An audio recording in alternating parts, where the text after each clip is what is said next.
The morning light at the airport was soft and warm, the kind of light that makes everything look calm even when 100 people are rushing in different directions. Elias walked through the terminal with a relaxed pace, not because he wasn't in a hurry, but because that was simply how he moved through life. He carried a small backpack that looked slightly worn, like it had seen years of quiet travel. He wasn't dressed in anything fancy, just a gray shirt, clean but simple, and dark trousers. Nothing about him stood out, and maybe that was why most people's eyes passed right over him without noticing. For Elias, that was perfectly fine. The airport was busy, louder than usual because several flights had been delayed earlier in the day. He waited patiently in the boarding line, holding his ticket gently between his fingers, reading over the seat number as if he wanted to memorize it, even though he already knew it by heart. When the gate agent finally called his group, Elias stepped forward with a small nod, thanked her, and walked down the jet bridge. The plane smelled like a mix of coffee, air freshener, and that usual cabin scent that never really goes away. The front cabin was bright and quiet, a different world from the crowded waiting area. The seats were wide, clean, and lined neatly, each with small pillows placed carefully. People who sat there had an air of comfort around them, like they were used to traveling this way. Elias glanced at his ticket one more time, found his seat, and placed his backpack under the seat in front of him. He didn't look around much. He didn't want to draw attention. He simply wanted to sit, relax, and finish the long journey ahead of him. But before he could settle in, a shadow stopped beside him. It was a flight attendant. She looked polished from head to toe with sharp eyes that scanned every detail. Her hair was tied neatly, her smile thin enough to seem polite but not warm. Her name badge read, L. Trenton. She paused, studying him the way someone might study a misplaced object. "Sir," she said in a firm voice, "this is the first cabin. Are you sure you're in the right seat?" Elias lifted his eyes slowly, almost surprised someone was talking to him so soon. "Yes," he said softly, his voice calm. "This is my seat." She didn't look convinced. "May I see your boarding pass?" she asked, though she said it in the tone of someone who expected a mistake. Of course, Elias handed it over right away. She looked at the ticket, then looked at him, then back at the ticket again. Her eyebrows moved slightly, not in confusion, but in disbelief. The seat number was correct. His boarding group was correct. Everything was exactly right. But instead of simply handing it back, she leaned a little closer and lowered her voice. "Sometimes passengers walk a bit too far when boarding." "It happens," she said, with a small smile that didn't reach her eyes. "You might have wandered up here without realizing it." The nearby passengers turned their heads slightly, pretending not to listen, but clearly listening. Elias felt the weight of their quiet attention. He didn't want trouble.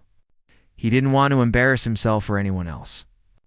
So he replied gently, "I didn't wander. The seat is mine." Trenton held the ticket between her fingers a bit tighter, as if trying to find some hidden mistake. There wasn't one. She exhaled and handed it back, but didn't step away. She stood there a moment longer, looking him up and down. She didn't say what she was thinking. But the message was clear as day. He didn't look like someone who should be in that cabin. Elias felt the quiet sting of it. But he didn't let it show. He simply nodded and placed the ticket into the seat pocket. Ms. Trenton left. But only after giving him one last suspicious glance, he tried to settle again. He adjusted the seat belt, looked out the window, and took a deep breath. He told himself that maybe she had simply been doing her job. Maybe she was tired. Maybe the day had been long for her too. Assumptions cut both ways, he reminded himself, but the moment of quiet didn't last long. A couple minutes later, she returned. Her steps were crisp, and she held a tablet in her hand like it was a weapon of authority. "Sir," she said again, "I checked the system. Your seat is assigned correctly." Her tone made it sound like a miracle. "But I need to ask, did someone upgrade you at the gate?" Elias blinked slowly. "No," he said. "The ticket was booked this way." She narrowed her eyes at him. "Booked by you?" The question landed harder than it should have. Several passengers shifted in their seats, some pretending to look at their phones, others openly staring. Elias's cheeks warmed slightly, not in anger but discomfort. "Yes," he said simply. "Ms." Trenton gave a small, tight smile. "I see. Well, I'll just verify that with the ground staff to make sure everything is correct." She walked away before he could answer. Elias turned his eyes back to the window, watching ground crew move around the plane. He wasn't angry, just tired. He had been through this kind of silent judgment before. People seeing the simple clothes, the silent nature, the lack of anything fancy, and deciding he belonged somewhere else. A passenger across the aisle. A middle-aged woman with kind eyes leaned slightly toward him. "Ignore it," she whispered with a small, reassuring smile.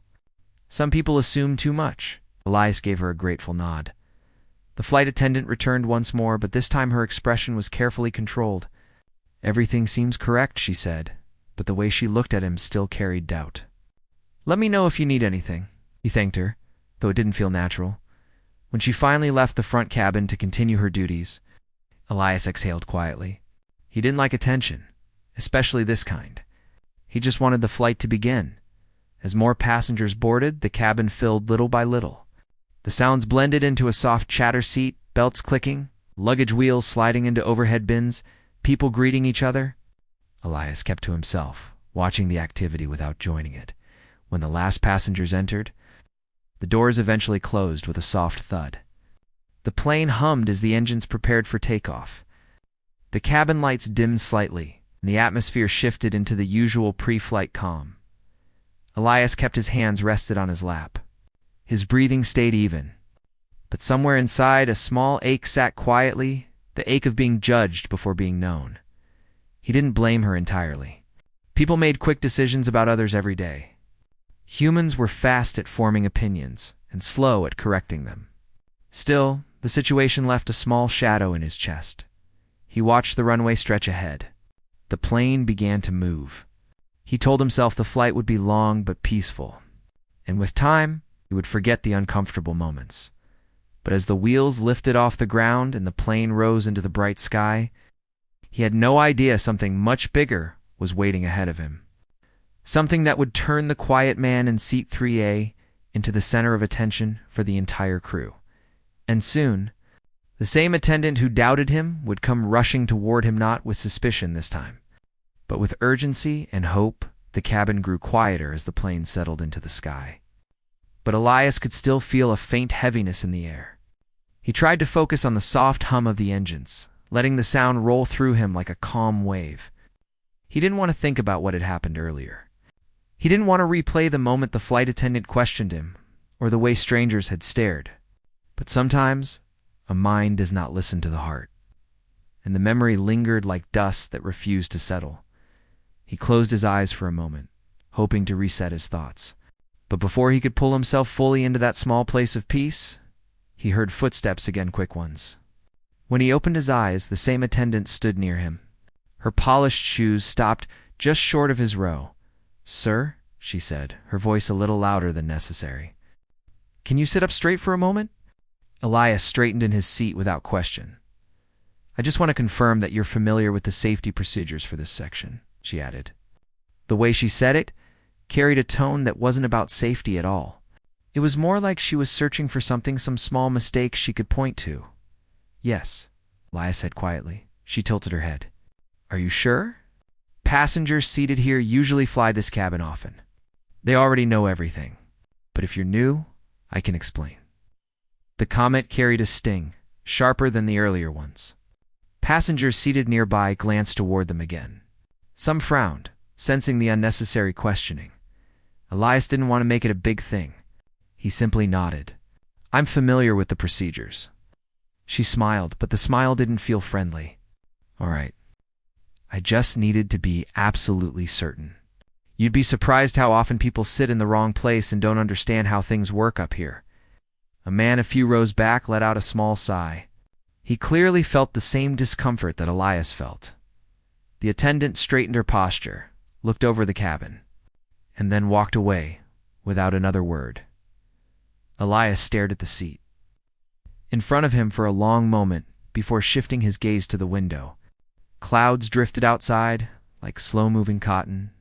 The sky looked peaceful, much more peaceful than the space around him felt. A soft voice to his right broke the silence. "She's being a bit much," the woman from earlier said gently. She sat across the aisle, her seat angled slightly toward him. He gave a small smile. "It's all right." She shook her head. "No, it's not. People shouldn't be treated like that." Her kindness made the tightness inside him loosen a little.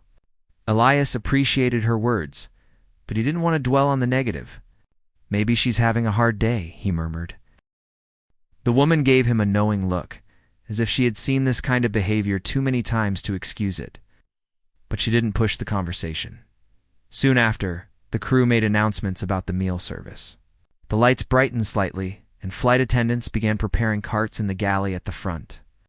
Elias noticed Miss Trenton among them. Her expression sharp and focused as she moved trays and checked lists. Every few moments, she glanced toward him as if she still didn't quite believe he belonged there.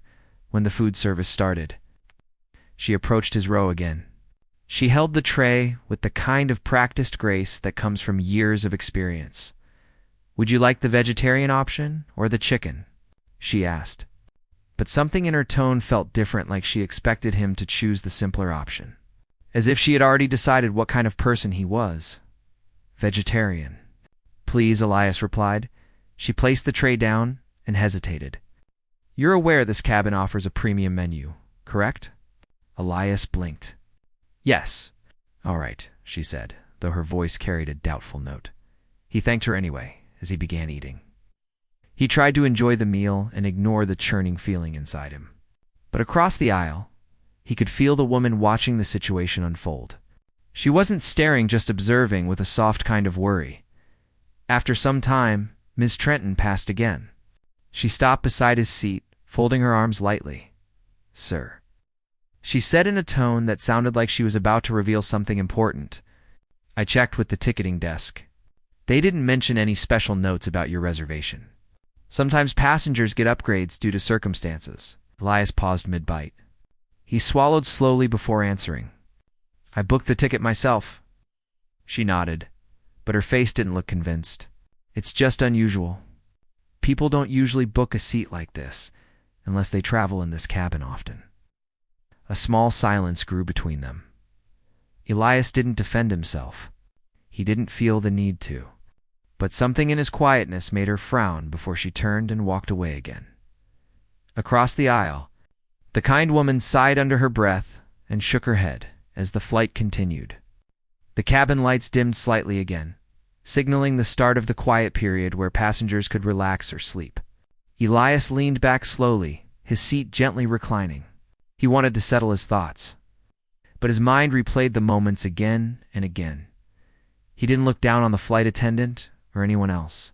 He had spent his whole life avoiding conflict, but he couldn't deny that her actions hurt. Being questioned once was normal. Being questioned twice was inconvenient. Being questioned 3 or 4 times felt personal. He wondered whether saying something would make things worse. He didn't want trouble for her. He didn't want attention. That was the last thing he ever wanted. He closed his eyes, hoping the soft cabin lights would calm him. But even with his eyes shut, he could sense movement around him. The crew walked up and down the aisle, checking on passengers, adjusting blankets for sleeping travelers, handing out water.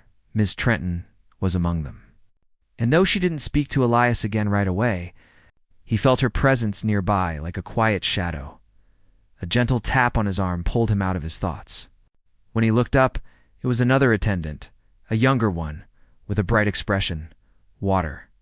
she asked softly. "Yes, thank you," Elias replied. She handed him a cup with a warm smile and moved on. He appreciated the simple kindness. Sometimes the smallest gestures feel the biggest. A few rows back, he heard a soft laugh from a group of travelers watching a movie. Somewhere else, someone was opening a soda can. The soft crackle of wrappers, the hum of the engines, and the rhythmic steps of the crew blended into a gentle soundtrack that filled the cabin. Elias tried once more to relax, but before long he saw Ms. Trenton approaching again. This time, she didn't stop in front of him. She stood slightly behind his seat, speaking quietly with another attendant. Her words weren't loud enough for him to hear, but her tone carried the same sharpness from earlier. The other attendant glanced briefly at Elias before nodding. Whatever they were discussing, it involved him. Elias turned his face back toward the window. The sky outside was dark now, painted with deep shades of blue that were almost black. A few stars twinkled faintly against the emptiness. He didn't want to think about the situation anymore. He didn't want to assume anything. He didn't want to judge her the way she had judged him. But even as he tried to put it aside, he could feel the discomfort growing again. He took a slow breath, reminding himself that the flight wouldn't last forever. He only needed to stay calm. However, calmness is not always easy. When someone keeps searching for fault in you, it took almost half an hour before the crew made another round. When Ms. Trenton reached his row, she paused again, her expression tight. "Sir, I'll need to check your ticket one more time," she said. A hush fell over nearby seats. The woman across the aisle sat up straighter, her eyebrows lifting as if she couldn't believe what she was hearing. Elias looked at the attendant carefully. "I already showed it to you," he said softly. "I understand," she said, in a tone that suggested she didn't. "But the system showed a small discrepancy earlier. I want to confirm everything is correct."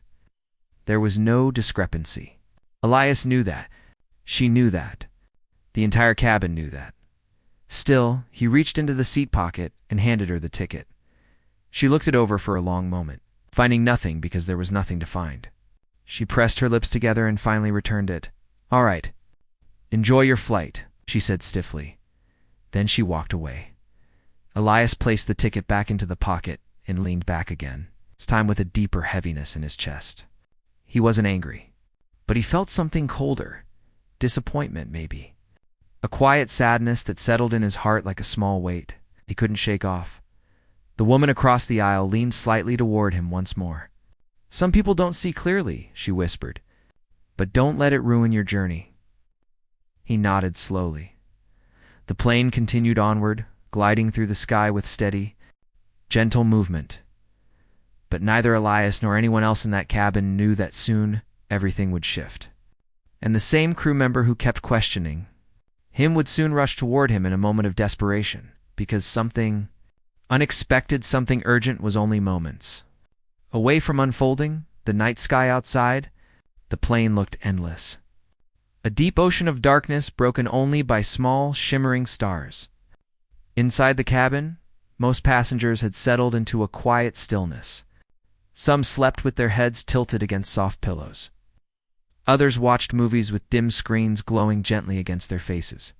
The air felt calm for the first time since takeoff, but beneath that calmness, something else was beginning to shift. Elias sat quietly in his seat, his hands gently folded in his lap. He wasn't sleeping, but he wasn't fully awake either.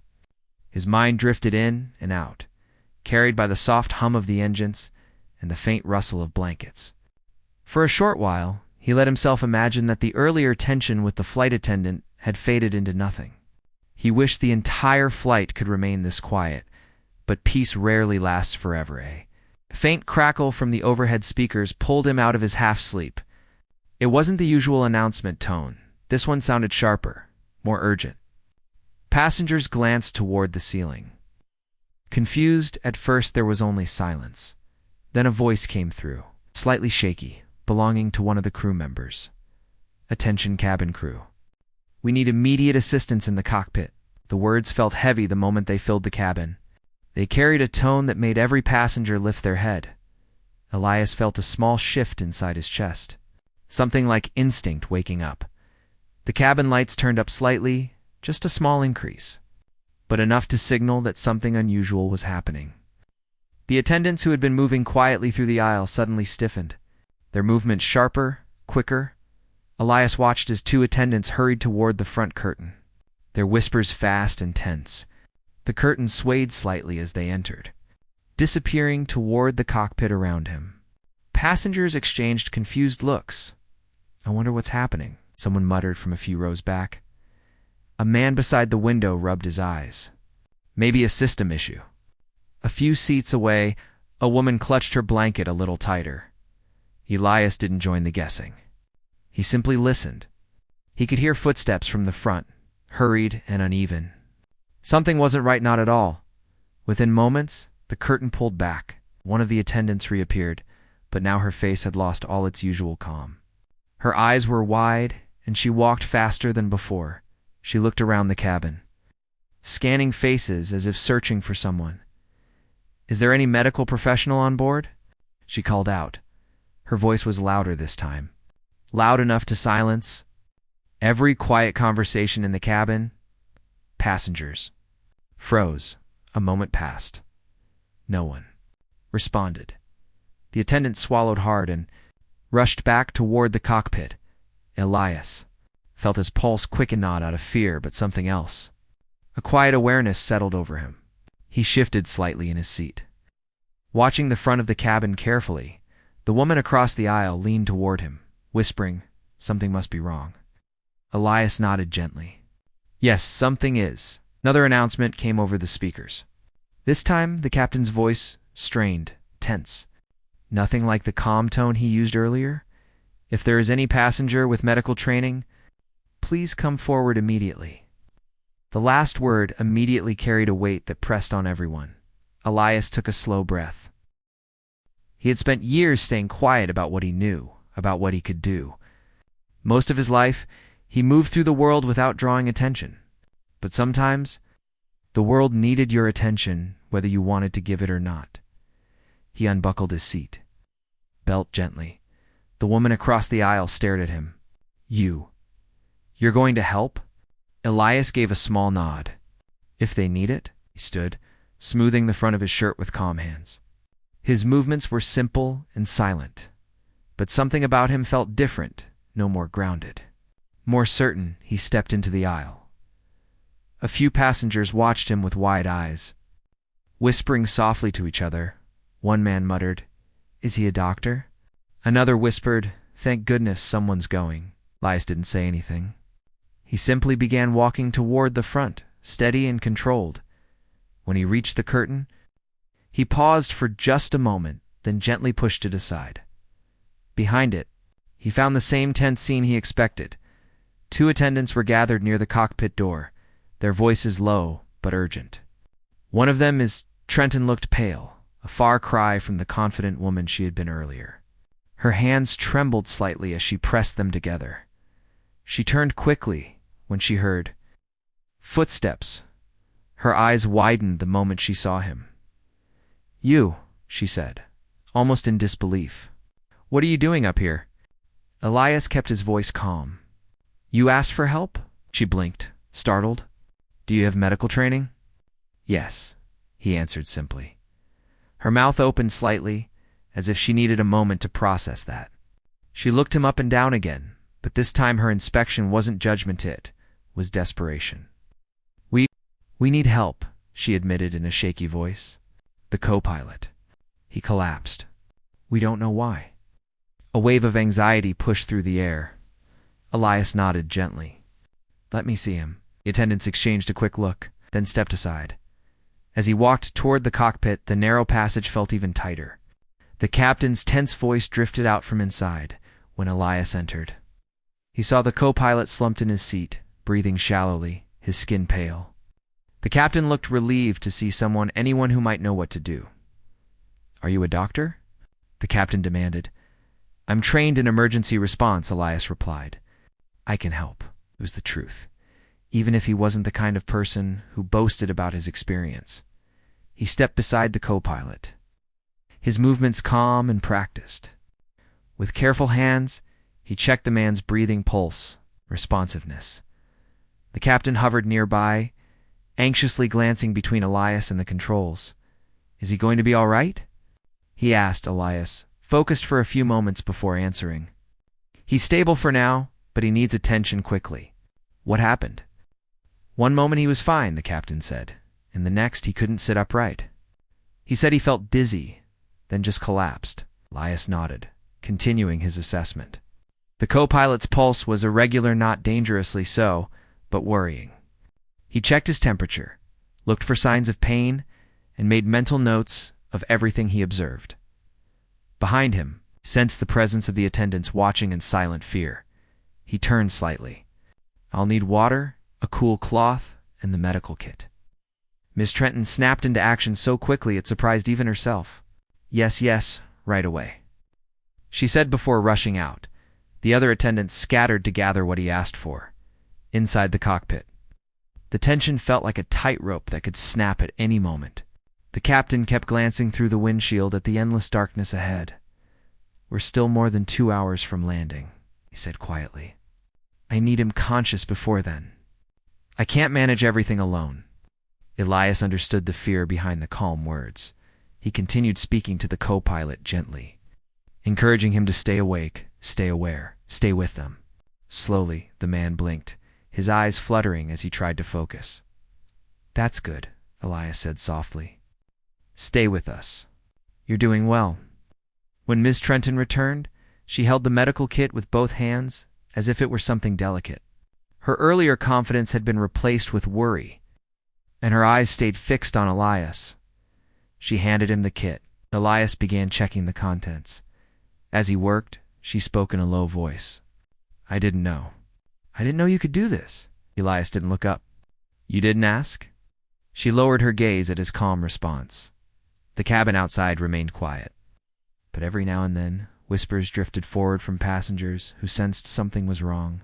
The air felt heavier, as though the uncertainty had spread through the entire cabin. Back in the cockpit, Elias worked steadily. He used the cool cloth to ease the co-pilot's discomfort. He monitored his breathing and pulse, making sure he didn't slip further. Every now and then, he asked questions in a soft voice, checking his alertness. After several long minutes, the co-pilot finally whispered, I'm dizzy. That's all right, Elias said. You're safe. Just breathe slowly. The captain let out a breath he seemed to have been holding for too long. The attendant stood behind Elias in silence, watching him with a different kind of expression, no respect, mixed with surprise. For the first time since the flight began, Miss Trenton didn't have a single question or doubt in her eyes. Her voice was soft when she finally spoke again. If you weren't here, she whispered. Elias finished checking the co-pilot's pulse before replying. Let's just focus on keeping him stable. As the moments stretched on, long and heavy, but bit by bit, the tension eased. The co-pilot's breathing grew steadier. His eyes stayed open longer. He seemed more aware. Eventually, Elias stepped back slightly and looked at the captain. He'll need medical attention when we land, he said. But for now, he's stable. The captain nodded with deep relief. Thank you, truly. Elias gave him a small nod in return. When he turned toward the attendants, Miss Trenton stepped aside for him, her posture no longer stiff with authority. Instead, she looked as though she wasn't sure how to speak to him. Do you need anything? She asked quietly. No, Elias said. I'm fine. He moved past her and back toward the curtain that separated the cockpit from the cabin. But before he stepped through, he heard her voice again, softer than ever before.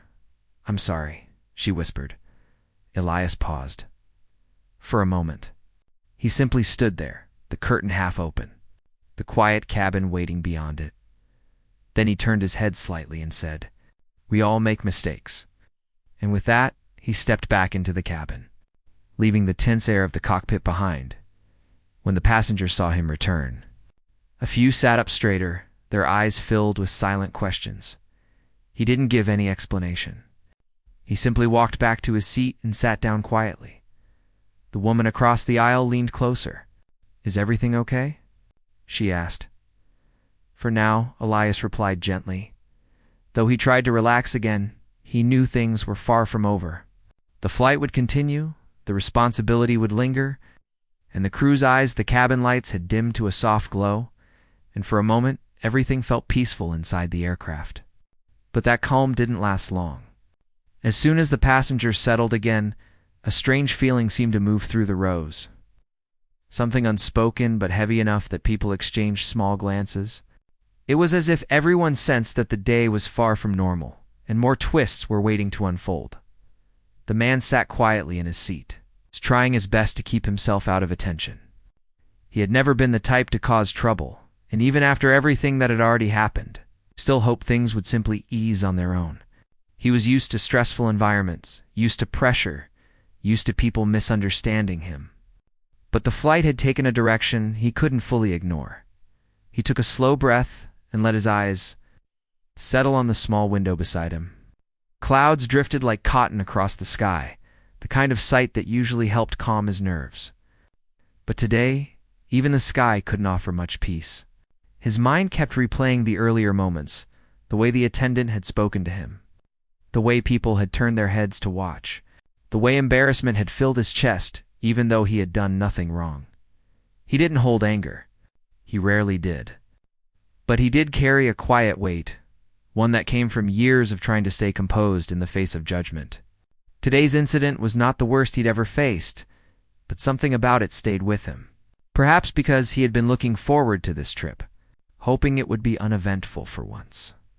Meanwhile, a few rows ahead, the attendant who had tried to humiliate him earlier walked briskly back and forth in the aisle. Her expression was tight, her steps unusually quick. She had been agitated ever since her supervisor pulled her aside for a whispered conversation. Everyone noticed the change her face no longer carried the sharp confidence from before. Now, she looked more anxious, checking passengers with a forced smile. It was clear she was worried. Perhaps she was thinking about what the supervisor told her. Perhaps she feared complaints or consequences. But no matter what was on her mind, she kept glancing toward the man she had spoken harshly to, as if expecting something to happen. A gentle ding sounded overhead, and the announcement system clicked. A voice from the cockpit spoke calmly, though there was a slight tension behind the words. "Ladies and gentlemen, I'd like to request the assistance of one passenger on board. If you are seated in row 8, left-hand side, we need to speak with you. A crew member will approach shortly." Every head turned. Some people leaned into the aisle, curious. A couple of passengers whispered, wondering what the announcement meant. A child even asked his mother loudly, "What did that man do?" The man's heart gave a small jump. He knew they were referring to him, but he couldn't imagine why. He hadn't touched the call button. He hadn't asked for anything. He had been quietly minding his own business. Before he could think further, 2 flight attendants hurried toward him. The same attendant from earlier followed a few steps behind them, her face pale.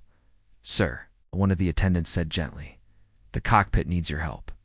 He blinked, completely confused. "My help?" "Yes," the second attendant replied. "The pilots asked for you specifically."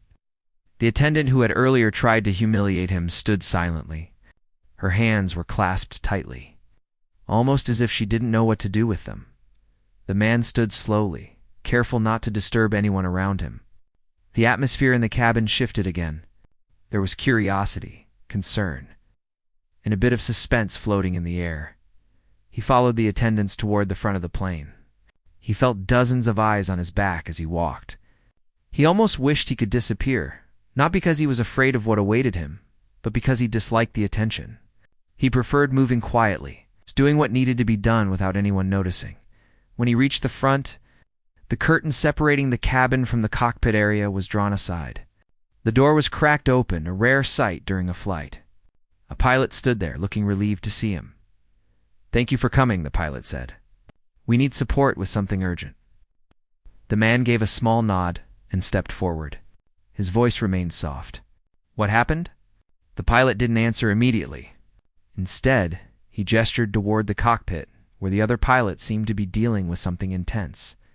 The air inside felt different, tense, warm, slightly chaotic. The man's expression softened with understanding.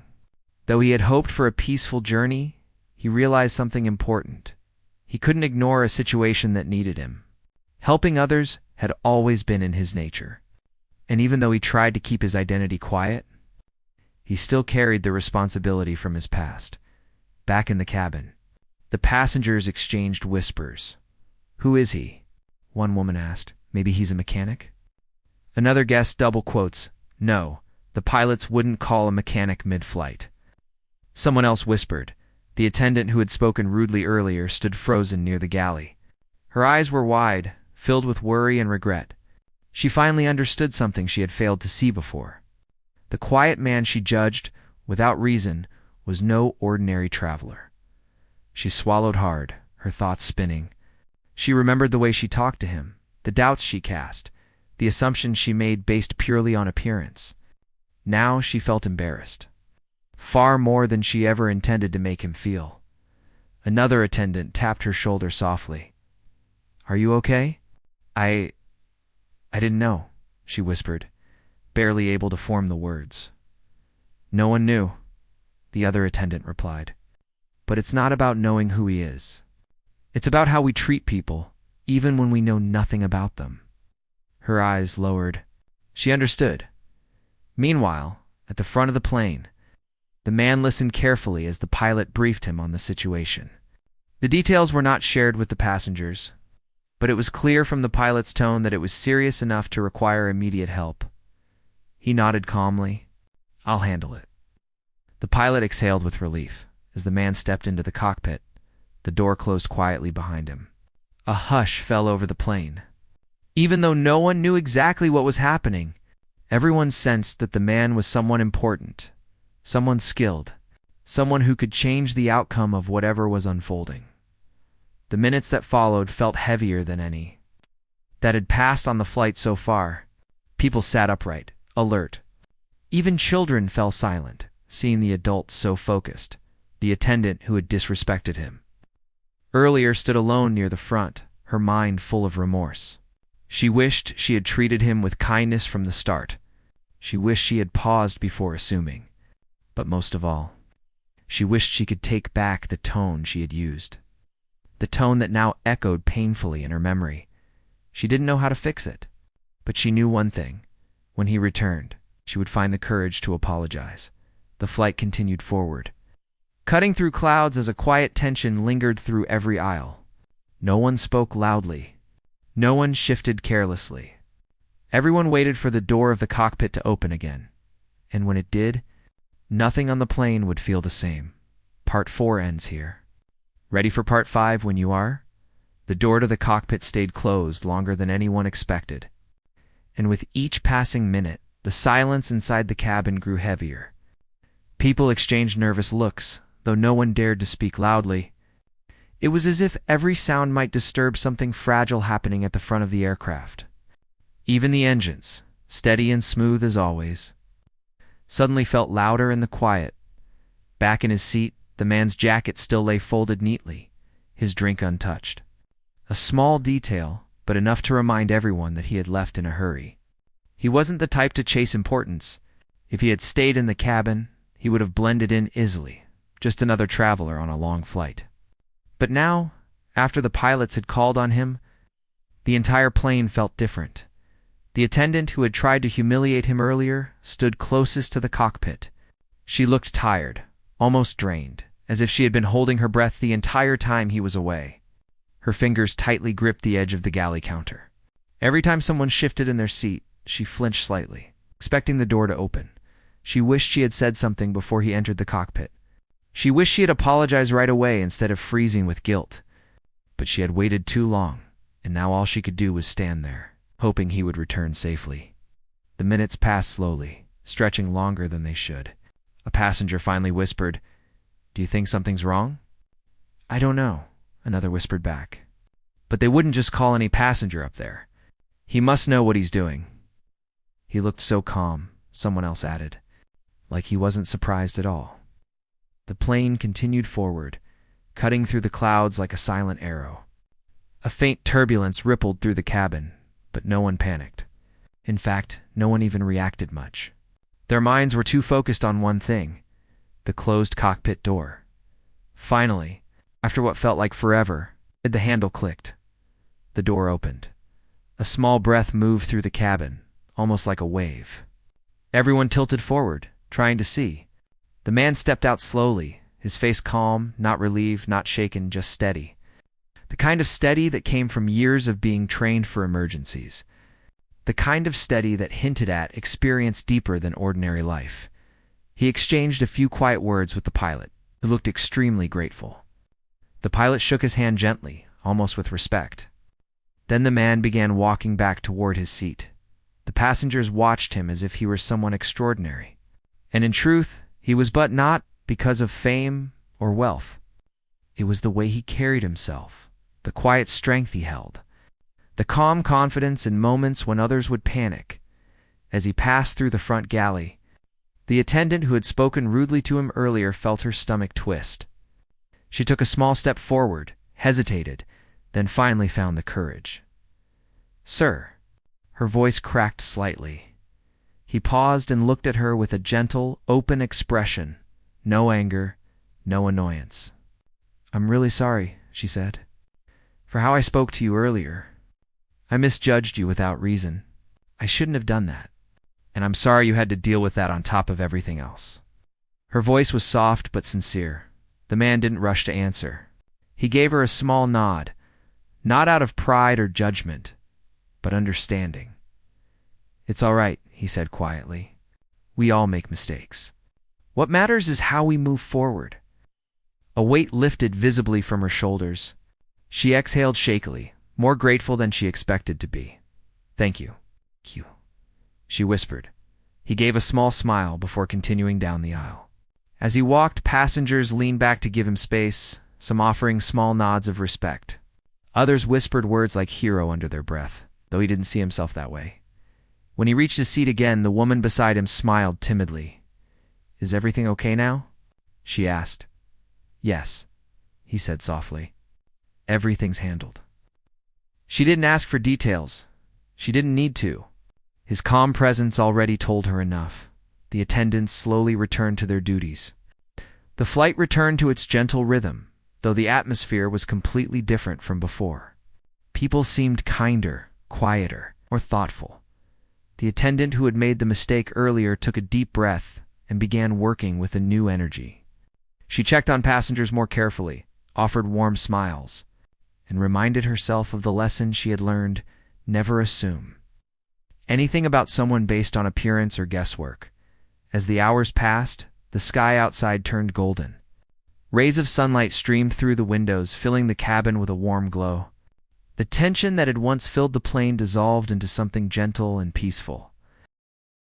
When the final announcement came from the cockpit, "We will begin our descent shortly," the passengers straightened up and prepared for landing, but this time they felt connected in an unspoken way.